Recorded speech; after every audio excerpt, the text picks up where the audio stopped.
Hello बच्चों, आज हम आप लोगों के लिए लेके आए कंटिन्यूस चार्ज डिस्ट्रीब्यूशन। देखो कंटिन्यूस चार्ज डिस्ट्रीब्यूशन क्या होता है, पहले भी बार आप लोगों को बताया था। एक हम बात करते हैं लीनियर चार्ज डिस्ट्रीब्यूशन। जैसे आप लोगों ने अभी तक जो इलेक्ट्रिक फील्ड की कंसेप्ट पढ़ा वो किसके लिए पढ़ा है? For the point charge KQ/R²। This formula is valid only for point charge. अब मैं कोई स्फीयर है, उसके ऊपर large number of charges, number of electrons बहुत ज्यादा डिस्ट्रीब्यूटेड है, नंबर ऑफ इलेक्ट्रॉन्स या नंबर ऑफ चार्ज क्या बहुत ज्यादा है। उस सिचुएशन में वो जो चार्ज होगा वो क्या हो जाएगा, उस पर कंटिन्यूसली डिस्ट्रीब्यूटेड हो जाएगा। ठीक है, उसे बोलते हैं continuous charge distribution. Like that this sphere, if large number of charges are distributed on this sphere in such a way, ठीक है, then this distribution is called continuous charge distribution. ठीक है, अब हम बात करते हैं इसके अंदर linear charge distribution, surface charge distribution and volume charge distribution. Type of distribution क्या होता है? डिस्ट्रीब्यूशन क्या बताया कि आपके पास इलेक्ट्रिक फील्ड अभी तक जो पढ़ा वो पॉइंट चार्ज के पढ़ा, क्वांटम पॉइंट के लिए। क्वांटम मतलब छोटा सा पॉइंट। अब हम एक स्फीयर है बड़ा सा, उसके ऊपर नंबर ऑफ चार्ज डिस्ट्रीब्यूटेड है, ठीक है, कोई भी बॉडी है जिसके ऊपर नंबर ऑफ इलेक्ट्रॉन्स है, नंबर ऑफ चार्ज डिस्ट्रीब्यूटेड है, उस सिचुएशन में किसकी बात करते हैं हम लोग? कंटिन्यूस चार्ज डिस्ट्रीब्यूशन की क्या करते हैं, वहां पे बात करते हैं। ठीक है, तो देखिए यहां से सबसे पहले टाइप ऑफ चार्ज डिस्ट्रीब्यूशन, इसके अंदर तीन सिचुएशंस की हम लोग बात करेंगे। एक हो गया आपका linear charge distribution, linear charge distribution. एक हो गया आपका सरफेस चार्ज, ठीक है, linear charge distribution, surface charge distribution और volume charge distribution. Linear charge distribution में डेंसिटी को लैम्डा से लिखते हैं, इसको लिख देते हैं Q/L। जैसे एक लेंथ है कंडक्टिंग वायर, इस पे यूनिफॉर्मली चार्ज क्या है आपका डिस्ट्रीब्यूटेड है। सरफेस चार्ज डिस्ट्रीब्यूशन में क्या किससे लिखते हैं? सिग्मा से। इसको किससे लिख देंगे? Q/A से, जैसे लाइक दैट। ठीक है, ये आपके पास एक सरफेस है, स्फीयर है, इसके अंदर यूनिफॉर्मली चार्ज क्या आपका डिस्ट्रीब्यूटेड है। ठीक है, अगर आपके पास वॉल्यूम है तो रो से इसको क्या लिख देंगे? Q/V। ठीक है, जैसे आपके पास कोई क्यूब होगी, 3 डायमेंशन में होगी वो, तो वहां किसकी बात करेंगे? वॉल्यूम चार्ज डिस्ट्रीब्यूशन की। ठीक है, अब हम इसको इलेक्ट्रिक फील्ड की फॉर्म में कैसे यूज करेंगे? जैसे आप लोगों ने कहा एक स्मॉल चार्ज है ये, यहाँ पे एक आपने Q0 चार्ज कंसीडर कर लिया, इसके ऊपर टोटल चार्ज कितना है? Q है। ठीक है, तो यहाँ पे जब आप फोर्स निकालते थे तो कूलम्ब्स लॉ के अकॉर्डिंग फोर्स क्या बन जाएगा? K/dq। ये चार्ज का एलिमेंट क्या मान लिया आपने? Small element. तो आप K/dq Q0/R का स्क्वायर। ठीक है, तो स्मॉल एलिमेंट के लिए लैम्डा क्या लिख देंगे? dq/dl। ठीक है, ये टोटल डिस्टेंस क्या हो जाएगी आपकी? r। स्मॉल एलिमेंट आप dr लिख लीजिए, ना कि dl, dr, क्योंकि r डिस्टेंस के साथ चेंज हो रहा है ना ये, तो क्या बन जाएगा आपके पास? लैम्डा की वैल्यू यहां से K/dq, इसको बाहर लिख लीजिए, K/Q0 dq r का स्क्वायर। अब dq की वैल्यू पुट कर दूं मैं यहाँ पे, dq कितना आपका? Lambda × dr। ठीक है, तो ये बन गया F/r का स्क्वायर। अब इलेक्ट्रिक फील्ड क्या होती है? F/Q0, तो क्या बन जाएगा आपका? F/Q0 क्या बन जाएगा? E। तो E की वैल्यू क्या बन जाएगी यहाँ से? K लैम्डा dr/r का स्क्वायर। ठीक है, तो यहाँ से टोटल के लिए क्या कर दोगे? इंटीग्रेशन। तो इलेक्ट्रिक फील्ड को किसके फॉर्म में लिख दिया आपने? Linear charge density. Vector form में लिखो तो क्या लगा दोगे? r cap. तो इलेक्ट्रिक फील्ड क्या बनेगी? K लैम्डा dr/r का स्क्वायर। इसी तरह सरफेस की फॉर्म में लिखोगे तो क्या बन जाएगी? K सिग्मा dr/r का स्क्वायर, r कैप। वॉल्यूम की फॉर्म में लिखोगे तो क्या बन जाएगी? K रो dr/r का स्क्वायर इंटू r कैप। जैसे कूलम्ब्स लॉ में फोर्स को लिखा था, बस इसमें इस Q0 को नीचे ले आओगी। ये Q0 जैसे ही नीचे जाएगी आपकी इलेक्ट्रिक फील्ड। क्या बन जाएगी ये? Electric field. कुछ नहीं, जहाँ पे डी क्यू एलिमेंट है वहां पे क्या पुट कर दोगे? लैम्डा इंटू में डी आर। और टोटल के लिए जैसी सिचुएशन बनेगी उसके लिए हम क्या कर देंगे वहां पे? इंटीग्रेशन। आई थिंक समझ आया। कुछ नहीं, ये चार्ज डेंसिटी याद रखो, surface charge density, linear charge density and volume charge. ठीक है बेटा, ये समझ आ गया कि लीनियर चार्ज डेंसिटी क्या हो जाएगी? लैम्डा बाई, लैम्डा से लिखते हैं क्यू बाई एल, सरफेस को क्यू बाई ए, वॉल्यूम को क्यू बाई वी। ठीक है, अब कुछ नहीं, जैसे हमने कूलम्ब डायनामिक का एक डी क्यू एलिमेंट मान लिया इस पूरी लेंथ के अंदर। ठीक है, तो क्या बन जाएगा यहाँ से? डी क्यू इंटू के एफ इज इक्वल टू के D Q by Q naught upon में आर का स्क्वायर। ठीक है, जब अगर हम एफ बाई क्यू नोट कर देंगे तो वो क्या बन जाएगी? Electric field. क्योंकि हम इस केस में क्या बात करेंगे? इलेक्ट्रिक फील्ड निकालेंगे कि एक चार्ज है यूनिफॉर्मली डिस्ट्रीब्यूटेड है, इसके कारण क्या निकालनी है आपको? इलेक्ट्रिक फील्ड निकालनी है इस पॉइंट पी पे। ठीक है, तो उसके लिए क्या लिख जाएगी? E इज इक्वल टू, जहाँ पे डी क्यू है ना वहां पे क्या पुट कर दोगे? Lambda into D Q by D R. ठीक है, ये टोटल लेंथ कितनी थी? L थी। ये स्मॉल एलिमेंट मान लिया आपने इसके अंदर। ठीक है, स्मॉल एलिमेंट को आप डी आर लिख लो, डी एल लिख लो, जो आपकी मर्जी, जिसके हिसाब से आप वेरिएबल बनाएंगे। ठीक है, तो आप इसको डी एल भी लिख सकते हैं, कंफ्यूज होने वाली कोई बात नहीं है।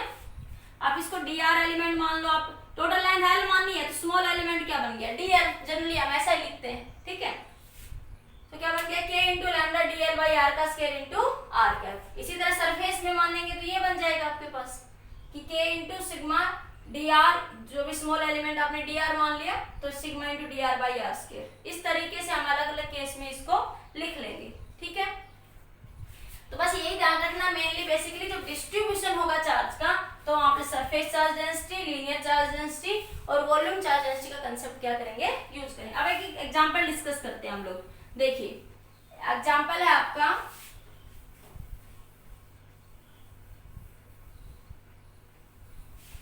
मान लिया एक रोड है आपके पास, let us consider the road. ये एक रोड है। ठीक है, इस रोड के अंदर चार्ज जो है यूनिफॉर्मली डिस्ट्रीब्यूटेड है। ये पॉजिटिव चार्ज जो है उसके अंदर यूनिफॉर्मली डिस्ट्रीब्यूटेड है। ठीक है, आपको किसी पॉइंट पी पे यहाँ पे क्या फाइंड आउट करना है? इलेक्ट्रिक फील्ड फाइंड आउट करना है। ठीक है, तो क्या करोगे? मान लिया इस एंड से, ये एंड बी है, ये एंड ए है, इससे इसकी ये जो डिस्टेंस है ये कितनी आपकी? x है। ठीक है, ये एक छोटा सा स्मॉल एलिमेंट मान लिया आपने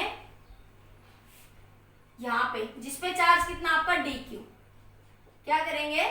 as a uniformly charge distribution होगा तो क्या मान लें? एक स्मॉल एलिमेंट dq। अब इस dq एलिमेंट से यहां से इस p पॉइंट तक की डिस्टेंस कितनी आपकी? r है। ठीक है, तो ये डिस्टेंस क्या मान ली मैंने? dr मान लिया। ठीक है, ये टोटल लेंथ यहां से यहां तक की कितनी आपकी? L है। ठीक है, तो अब आपको क्या निकालें? इलेक्ट्रिक फील्ड निकालनी है। तो E क्या बन जाएगा? स्मॉल एलिमेंट के कारण k dq बाई r का स्क्वायर। ठीक है, इसको भी स्मॉल है तो de लिख सकते हो। टोटल के लिए फिर दोनों साइड क्या कर देंगे हम लोग? इंटीग्रेशन। अब मुझे dq चार्ज की वैल्यू नहीं पता, लेकिन मुझे पता है कि रोड की डेंसिटी क्या है? लैम्डा। इक्वेशन में गिवन है, if a charge where which uniformly charge is distributed and which have the lambda is the linear charge density। इसकी चार्ज डेंसिटी क्या है इस रोड की? लैम्डा। तो लैम्डा को क्या लिख सकती हूँ मैं? dq by dr। तो dq की वैल्यू क्या बन गई? लैम्डा इंटू में dr। पुट कर दीजिए, तो इसका इंटीग्रेशन 0 टू e कर देंगे तो ये बना आपका e इलेक्ट्रिक फील्ड। d का इंटीग्रेशन क्या होता है? e। क्या बन गया? के dq की वैल्यू क्या बन जाएगी? Lambda into D are upon में r का स्क्वायर। अब इसकी लिमिट कहां से कहां तक लगाओगे? देखो, इस एंड से p पॉइंट कितने पे है आपका? x डिस्टेंस पे, और इस एंड से p पॉइंट कितना हो जाएगा? x plus L. x plus L. ठीक है, अब कर लीजिए इंटीग्रेशन। तो जब आप इसका इंटीग्रेशन करेंगे तो क्या मिल जाएगा? e is equal to K lambda, lambda को बाहर लिख लो, x to x plus L. और ये p पॉइंट इस एंड से कितने डिस्टेंस पे है? x डिस्टेंस पे, क्योंकि हमें तो इन दोनों एंड के कारण, पूरी रोड के कारण क्या निकालनी है? Electric field. ठीक है, लिमिट समझ आ गई? तो क्या बन गया? डी आर बाई आर का स्क्वायर। तो के लैम्डा डी आर, इसका क्या लिख लोगे? x to x plus L. इसको ऐसे लिख सकते हैं ना, r की पावर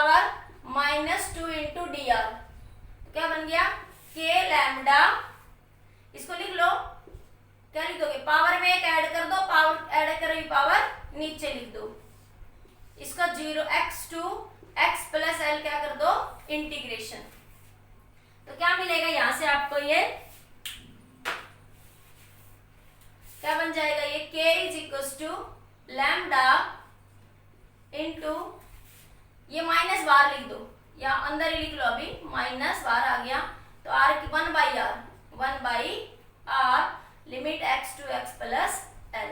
अब आप क्या करेंगे, लिमिट को पुट कर दो। फिर से समझिए, जब इस तरह का यूनिफॉर्म चार्ज डिस्ट्रीब्यूशन हो, ठीक है, तो हम एक स्मॉल एलिमेंट कंसीडर करेंगे जिसपे चार्ज क्या होगा, dq चार्ज होगा, ठीक है।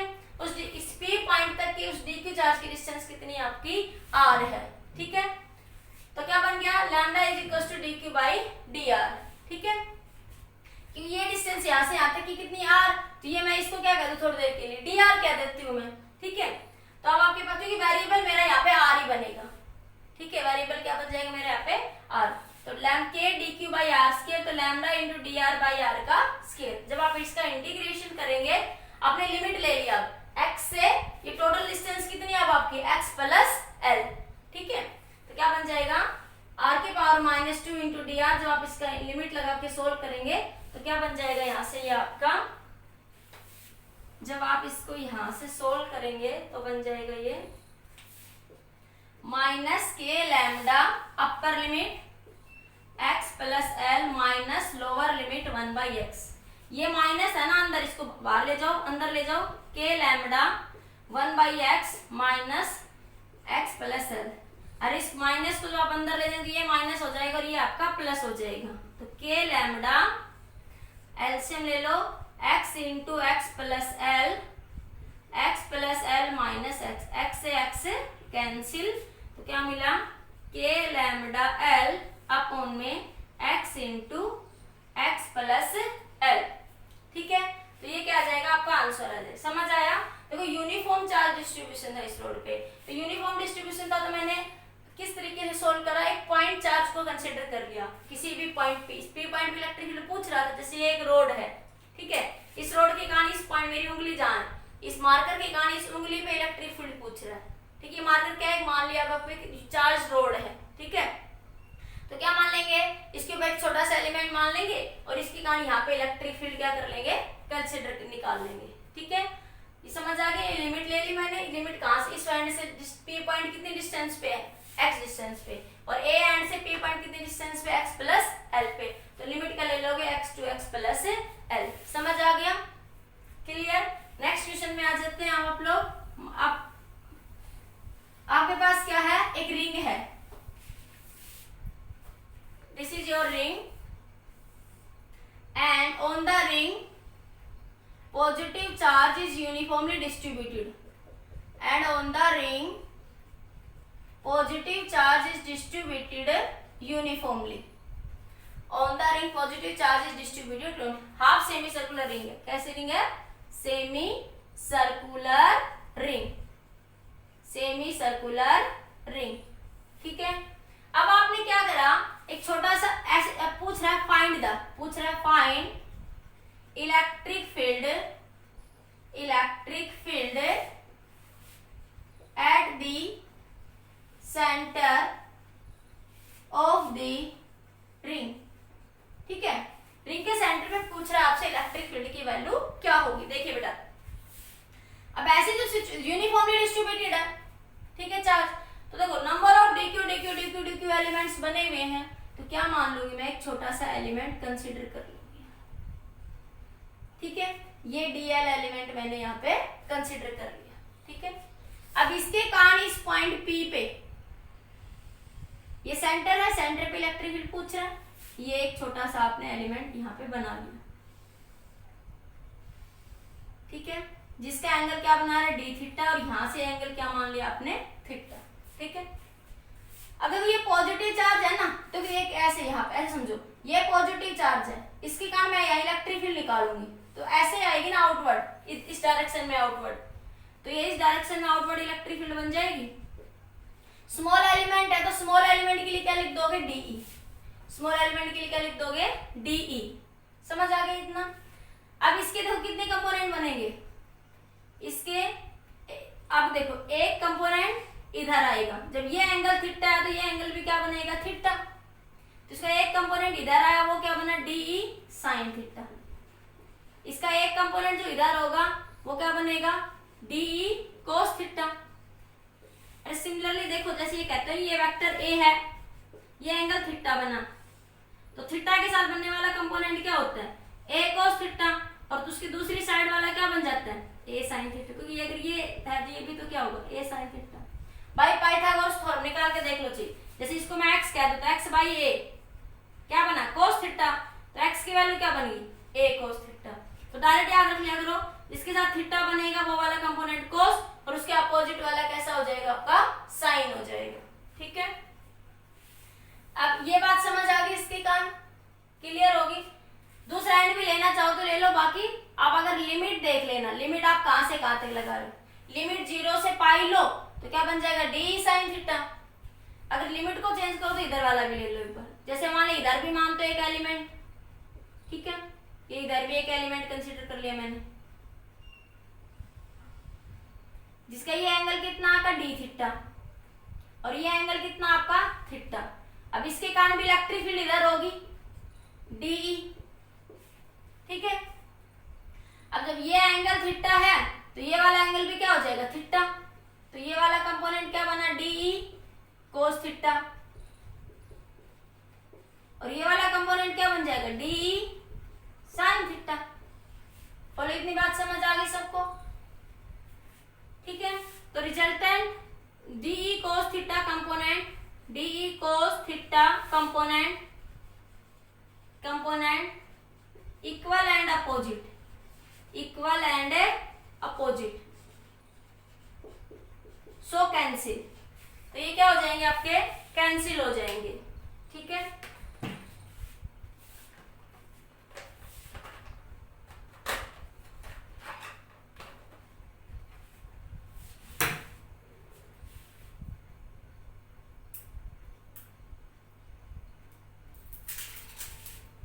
ये क्या हो जाएंगे आपस में आपके, कैंसिल, ठीक है।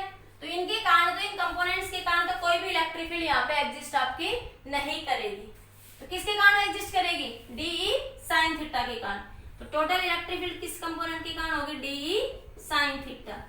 ये दोनों एक ही डायरेक्शन में, देखो मैंने इधर वाले कंपोनेंट के कारण भी होगी और इधर वाले के कारण भी। तो क्या बन गया, DE साइन थीटा। तो टोटल कब क्या बन गया, 2DE साइन थीटा, ठीक है। अब आपके पास क्या बन जाएगा, यहाँ पे इलेक्ट्रिक फील्ड निकालनी, रिजल्टेंट इलेक्ट्रिक फील्ड। अब यहाँ पे रिजल्टेंट इलेक्ट्रिक फील्ड DE की वैल्यू क्या बनेगी, DE एक पॉइंट चार्ज की तरह ट्रीट करेगा यहाँ पे। तो पॉइंट चार्ज के कारण इलेक्ट्रिक फील्ड की वैल्यू क्या होगी, KdQ, क्योंकि ये जो टोटल चार्ज था इस पे Q था, इसका स्मॉल एलिमेंट क्या मान ला आपने, Q। तो क्या बन गया, KdQ बाई R का स्केयर। R डिस्टेंस की है, ये रेडियस आपकी, KdQ बाई R का स्केयर, ठीक है। अरे ये यहां से यहां तक की रेडियस होगी रिंग की। तो देखो इसके कारण DQ DQ DQ DQ DQ हर जगह डिस्ट्रीब्यूटेड हो रहा है आपका, ठीक है। तो यहाँ पुट कर दीजिए, तो क्या बना आपका, resultant electric field E is equal to 2 KdQ by R का स्केयर इंटू साइन थीटा। अब देखो DQ जो है, देखो यहाँ पे हाइट की फॉर्म में, हाइट के कारण, देखो इस हाइट के कारण, इस हाइट के कारण, अलग अलग हाइट के कारण DQ क्या हो रहा है, चेंज हो रहा है। हाइट चेंज होती जा रही है ना, देखो हर एक पॉइंट पे यहाँ तक हाइट चेंज हो रही है, इंक्रीज हो रही है, फिर डिक्रीज हो रही है। तो हाइट क्या हो रही है, चेंज हो रही है यहाँ पे, ठीक है। तो ये वेरिएबल को क्या है आपके पास, यहाँ पे देखो ऐसे पूरा कौन घूमेगा, थीटा है ना वेरिएबल, वेरिएबल क्या है यहाँ पे आपका थीटा। अब मैं DQ के साथ थीटा का डिफरेंशिएशन तो नहीं कर सकती, तो मुझे DQ को चेंज करना पड़ेगा। तो DQ को क्या लिख सकते हो आप लोग, यहाँ से DQ lambda is equal to क्या बना, DQ बाई DL। रिंग है ना, यूनिफॉर्मली चार्ज डिस्ट्रीब्यूटेड है, तो DQ की वैल्यू क्या बन गई, lambda into DL, lambda into DL। अब जैसा मैं कह रही हूँ, ये DL तो हाइट के कारण एवरी पॉइंट पे क्या हो रहा है, चेंज हो रहा है ना। DL तो हाइट के कारण एवरी पॉइंट पे क्या हो रहा है, चेंज, ठीक है। इसलिए इस DL को भी चेंज करेंगे, इस DL को भी क्या करेंगे, चेंज। तो कैसे, देखो आप लोगों ने पढ़ा है कि ये एंगल क्या बना, D थीटा, ठीक है, और ये आपकी R का DL। ये रेडियस है। तो थीटा का एंगल क्या लिख सकते हो आप लोग, arc upon radius, arc upon radius. तो dl बाई आर, dl को क्या लिख सकते हैं अब आप यहाँ पे आर डी थीटा, क्या लिख सकते हैं आर डी थीटा। तो देखो dq को क्या लिखोगे, लैम्डा इंटू dl, और dl की वैल्यू निकालोगे क्योंकि dl भी हाइट के साथ चेंज हो रहा है, dl भी हाइट के कारण क्या हो रहा है, चेंज हो रहा है। तो dl को भी चेंज करना पड़ेगा क्योंकि वेरिएबल क्या है मेरा, थीटा, वेरिएबल क्या है यहाँ पे आपका थीटा। तो थीटा की फॉर्म में यानी dl को क्या लिखोगे, r इंटू डी थीटा। तो यहाँ पुट कर दीजिए, तो लैम्डा dq की वैल्यू क्या हो जाएगी यहाँ से आपके पास dq, इसको 1 मान लो, इसको 2 मान लो, यूजिंग 2 in 1।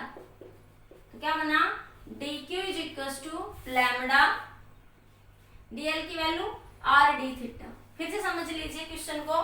अब हमारा एक वेरिएबल तो है dq, ठीक है, dq को कैसे लिख सकते हैं, लैम्डा इंटू dl लिख सकते हैं, लिख सकते हैं ना। लेकिन देखो dl एलिमेंट जो है वो भी देखो इस हाइट पे कुछ और है, इस हाइट पे कुछ है, अलग अलग हाइट पे dl चेंज हो जाएगा। dl की वैल्यू हाइट के कारण सेम, यहाँ पे dl एलिमेंट क्या हो रहे हैं आपके चेंज, क्योंकि यहाँ पे हाइट dl जो है सेम हाइट पे नहीं है, dl जो है सेम हाइट पे नहीं है। यहाँ पे dl इतनी हाइट पे है, यहाँ पे dl इतनी हाइट पे है, यहाँ पे dl इतनी हाइट पे है, यहाँ पे dl इतनी हाइट पे है, यहाँ पे इतनी हाइट पे, हाइट चेंज हो रही है ना dl एलिमेंट की, इसलिए dl किसके कारण चेंज हो रही है, थीटा के साथ चेंज हो रही है। भाई जैसे आप यहाँ हो, dl ये कंसीडर करा आपने, dl को यहाँ कंसीडर करा, तो यहाँ एंगल थीटा ये है, जो और ऊपर गया तो थीटा और है, तो ये थीटा देखो चेंज होता जा रहा है ना dl के साथ। तो dl किसके साथ चेंज हो रहा है, थीटा के साथ। और मेरे पास डिफरेंशिएशन इंटीग्रेशन भी समझ आ रहा है, मुझे थीटा के रिस्पेक्ट में ही करना है, तो मुझे सीधा सीधा कहीं ना कहीं मुझे इस dq को थीटा की फॉर्म में लेके आना है, ठीक है। मैंने बता भी दिया वैसे क्यों चेंज कर रही हूँ, तो इसलिए मैंने dl को भी क्या करा, वहां पे dq तो वेरिएबल था ही, तो dq को मैंने डेंसिटी की फॉर्म में लिख दिया। फिर मैंने देखा कि ये dl भी तो हाइट के कारण अलग अलग पॉइंट पे एंगल के साथ चेंज हो रहा है, ये पॉइंट ध्यान से समझ लो, dl also change with height, dl also change with height, dl यहाँ मान लो तो ये एंगल है, dl को यहाँ मान लो तो ये एंगल है, तो dl भी है तो हाइट के कारण क्या हो रहा है आपका, चेंज हो रहा है विद एंगल थीटा। इसलिए dl को मैं कैसे चेंज कर सकती थी, मुझे पता था कि d थीटा एंगल क्या होता है, आर्क अपॉन रेडियस, तो dl की वैल्यू क्या बन गई, r d थीटा, और मेरे पास इंटीग्रेशन भी इसी फॉर्म में ही है, ठीक है।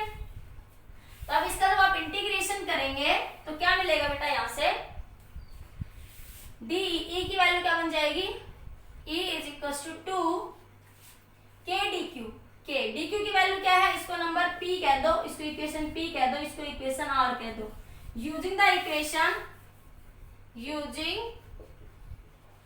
Equation p in r in p, r in p, तो क्या बन जाएगा, e is equal to 2 k dq, dq की वैल्यू क्या है, lambda r d theta, lambda r d theta, ठीक है, into sine theta, into sine theta upon में r का स्क्वायर, r से r कैंसिल, तो 2k lambda into sine theta into D theta. अब बात आती है लिमिट की, तो देखो तुमने ये 2 से मल्टीप्लाई कर दिया, आपने दोनों कंपोनेंट्स को ऐड कर दिया, तो सिर्फ एक डी साइन थीटा बचा ना, तो ये लिमिट यहां से यहां तक कितनी वेरी करेगी, 0 to π/2, 0 to π/2, तो लिमिट क्या लगा दोगे, 0 से π/2। अगर आप यहाँ 2 से मल्टीप्लाई नहीं करते हो, तो देखो 2 से नहीं करा तो आप डी साइन थीटा लिया तो आप पूरा घूम गए, तो लिमिट क्या ले लोगे, 0 to π, इस बात को समझ लेना ध्यान से, ठीक है। फिर से बताती हूँ लिमिट वाला कंसेप्ट, एक बार सोल्व कर देती हूँ, फिर लिमिट वाला कंसेप्ट भी समझाती हूँ दोबारा से कैसे आया, ठीक है। एक बार देखो सोल्व कर लो, क्या बना 2k लैम्डा, तो क्या बना साइन थीटा का इंटीग्रेशन क्या हो जाएगा, माइनस का कोस थीटा, लिमिट लगा दी 0 to π/2, तो क्या बना 2k लैम्डा, ठीक है, तो बन जाएगा आपके पास ये साइन थीटा, क्या बना आपके पास, ये बाहर लिख लो, तो क्या बना कोस π/2 माइनस कोस 0, तो क्या बन गया 2k lambda cos pi by 2 0 और cos 0 की वैल्यू क्या हो जाएगी -1। cos 0 की वैल्यू क्या हो जाएगी -1।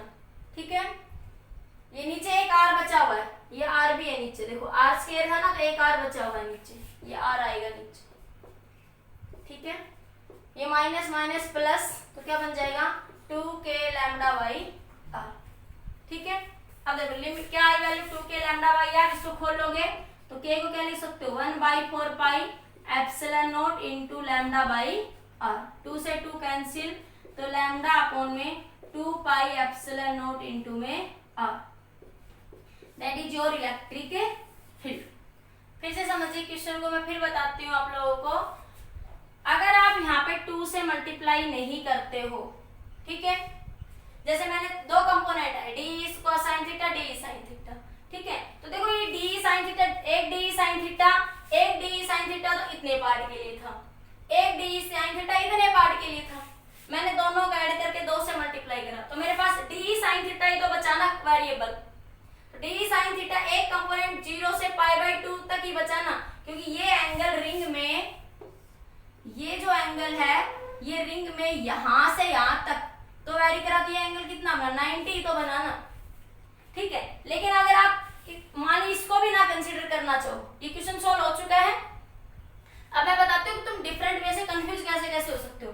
मान लिया मैं इस एलिमेंट को भी ना लूं, सिर्फ मैंने इसका एक एलिमेंट मान लिया, जैसे मैंने पीछे वाले क्वेश्चन में समझाया कि मैंने एक ही एलिमेंट ले लिया इसका, ये वाला, सिर्फ इसकी कहानी क्या वैल्यू आई डी साइन थीटा आ गई।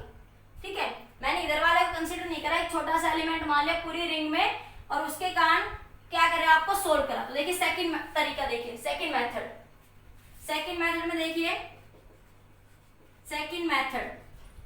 ठीक है, तो आप क्या करोगे, अब आपके पास इलेक्ट्रिक फील्ड, रिजल्टेंट जो इलेक्ट्रिक फील्ड है वो सिर्फ किसके कारण होगी डी साइन थीटा। अब पूरी रिंग में अभी D sine theta number of elements दोनों साइड में, इधर भी और इधर भी, तो आप लिमिट कहां से कहां तक वेरी करोगे 0 से पाई, क्योंकि पूरी रिंग कितनी है 0 टू पाई। अब देखो सोल्व करके बताती हूँ, अब देखो आंसर वही आएगा उसी फॉर्म में। तो डी साइन थीटा, तो क्या आप डी की वैल्यू क्या है के डी क्यू बाई आर का स्क्वायर, ठीक है, इंटू साइन थीटा। अब डी क्यू वेरिएबल है, डी क्यू को क्या लिख सकते हो, पीछे जैसे समझाया था, डी क्यू को क्या लिख दोगे, डी क्यू को क्या लिखोगे आप यहाँ पे lambda is equal to D Q by D L. तो डी क्यू को क्या लिख दोगे लैम्डा इंटू डी एल। ठीक है, अब डी एल भी वेरिएबल है, हाइट के कारण डी एल भी क्या हो रहा है चेंज हो रहा है एंगल के साथ, तो इसको क्या लिख लोगे यहां से, ये डी थीटा ये डी एल ये आपका आर, तो डी थीटा क्या बन गया आर का upon radius D L by R, तो डी एल कितना बन गया आपका आर डी थीटा। तो यहाँ पे याद रखना डी क्यू को क्या लिख दोगे लैम्डा आर डी थीटा, या पुट करोगे तो क्या बना 0 टू पाई, ठीक है, K lambda are D theta upon में आर स्क्वायर, ये आर वही है, स्मॉल आर ले लो या कैपिटल लो, ये रेडियस वही है, ठीक है, R square into R D theta into sine theta, R से आर कैंसिल, तो क्या बना 0 to pi K lambda D theta sine theta upon में आर, इसको बाहर लिख लो। ठीक है, जब आप इसको बाहर निकालेंगे तो क्या बन जाएगा 0 टू पाई के लैम्डा बाहर लिख लो, के लैम्डा, ठीक है, 0 टू अपॉन में R 0 to pi D theta sine theta, ठीक है, K lambda R sine theta का डिफरेंशिएशन माइनस का cos theta 0 to pi. Limit लगाओ, अब आप लोग लिमिट जब लगाएंगे तो क्या बनेगा यहां से, ये आपका K lambda R upper limit minus lower limit cos pi minus cos 0, ये मैंने माइनस था बाहर लिख दिया, के लैम्डा बाई आर, ठीक है, कोस पाई की वैल्यू कितनी होती है -1 और कोस 0 भी -1, तो माइनस माइनस क्या हो गया प्लस, तो 2 के लैम्डा बाई आर, ठीक है, इंटू दिस। तो देखो पीछे वाले केस में भी क्या आता है, ये 1 1 प्लस, ये माइनस माइनस क्या होगा प्लस। तो पीछे वाले फर्स्ट मेथड से करा, जब लिमिट क्या ली थी 0 to π/2, तब भी मेरा आंसर 2k λ/r आया।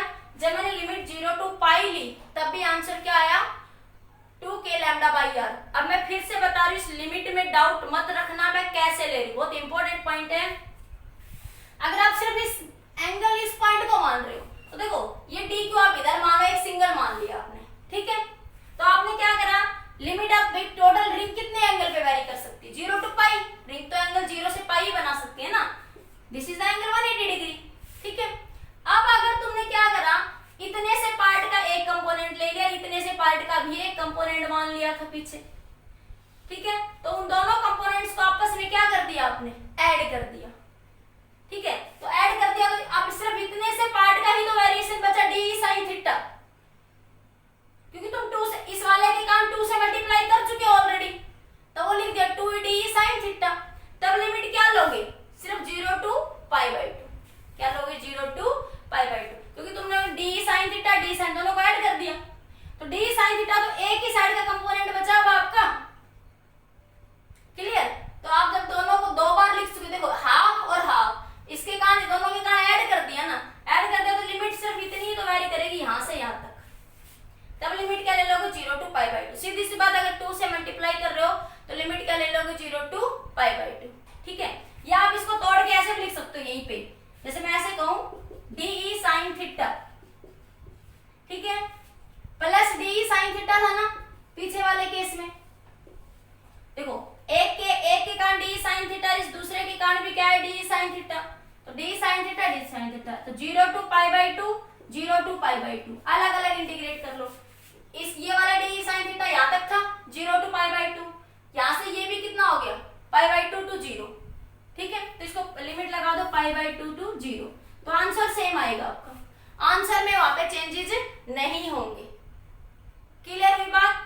तो आप कैसे भी कर सकते हो, ये अक्सर कंफ्यूजन हो जाता है कि उसकी लिमिट कैसे ली, तो लिमिट ध्यान रखना इस बात से कि आप कैसे ले लो। बाकी मैंने जो बेसिक मेथड बताया है कि एक पॉइंट चार्ज मान लो, जिस पॉइंट पे पूछ रहा है उसके कारण इलेक्ट्रिक फील्ड निकाल लो। फिर मैंने ये भी बताया कि भाई d sin थीटा क्यों लिया, मान ली तुम इधर वाला कंपोनेंट मानोगे तो ये d cos थीटा और d sin थीटा कैंसिल हो जाएंगे, तो रिजल्टेंट फील्ड तो तुम्हें सिर्फ किस कंपोनेंट के कारण मिलेगी, sin थीटा कंपोनेंट के कारण। आई थिंक क्लियर हो गया होगा।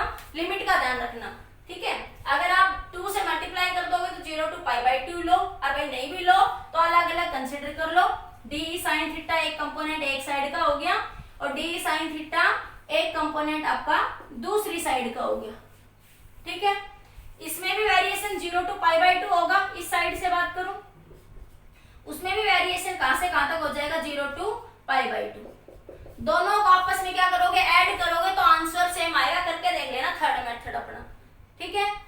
बस आई थिंक क्लियर होगा। अब ये क्लियर होगा तो बाकी सारों में कोई प्रॉब्लम नहीं है। फिर से बता देती हूँ कि आपका कंपोनेंट ले लो स्मॉल एलिमेंट जिसके कारण इलेक्ट्रिक फील्ड एग्जिस्ट करेगी, वो ले लो। अब आंसर हमारा dq की फॉर्म में रह गया। अब dq भी वेरिएबल है पूरी रिंग पे, dq को लिखा लैम्डा इंटू dl, लेकिन dl भी तो हाइट के कारण चेंज हो रहा है एंगल के साथ। जैसे इस रोड में तो क्या था, dl चेंज नहीं हो रहा था, dl यहाँ भी dl ही रहेगा, यहाँ भी dl ही रहेगा, लेकिन यहाँ तो dl हाइट के कारण चेंज हो रहा है ना थीटा के साथ, इसलिए dl को भी थीटा की फॉर्म में लिखा था r d थीटा। फिर इंटीग्रेशन करा तो यू गेट आंसर। आंसर क्या है 2k λ/r। अब डायरेक्शन पूछे तो देखो रिजल्टेंट डायरेक्शन किधर आ रही है, y डायरेक्शन में, तो आंसर में क्या लिखोगे माइनस का j कैप। वेक्टर फॉर्म में आंसर क्या आएगा माइनस का j कैप। क्लियर, समझ आ गया सबको इतना?